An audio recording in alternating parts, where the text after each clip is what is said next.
Hello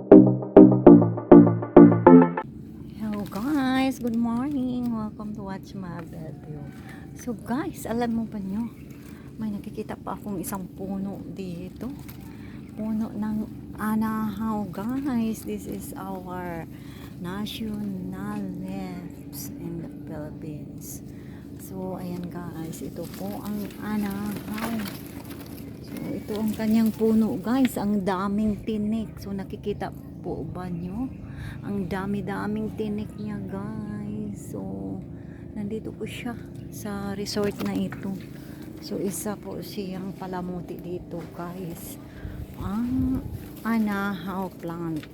So ang ganda-ganda ng leaf niya guys. So tingnan nyo, mahibong abaniko to guys. So yan, so kahit ano matinik siya guys, pero ang gandang tingnan na ang mga dahon po niya.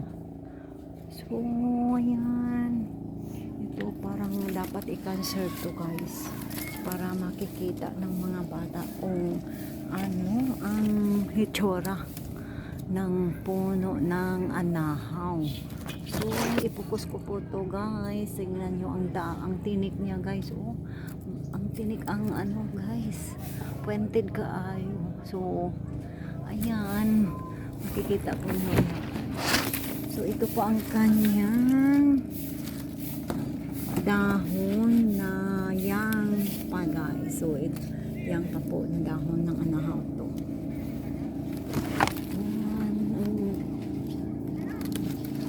Binubuhay po nila to, inaalagaan para palamuti po sa cottage na ito guys. So guys, ito nanitira po kami. Ang init-init ngayon guys. Kahapon parang umuulan, pero ngayon ang init-init guys. Wala na sigurong low pressure.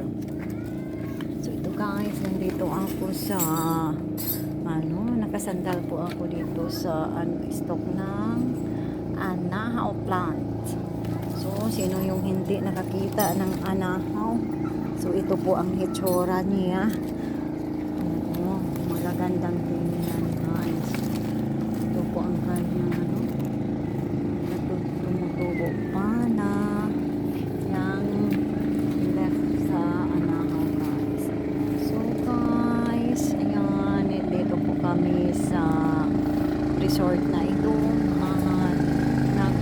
Paano po kami nagpapahangin muna bago maligo sa pool, kasi ang init-init guys. Nagpahinga po muna kami. So guys, ito lang po sa ngayon ang kaganapan ng ginagawa namin. Guys, so napupo po tayo.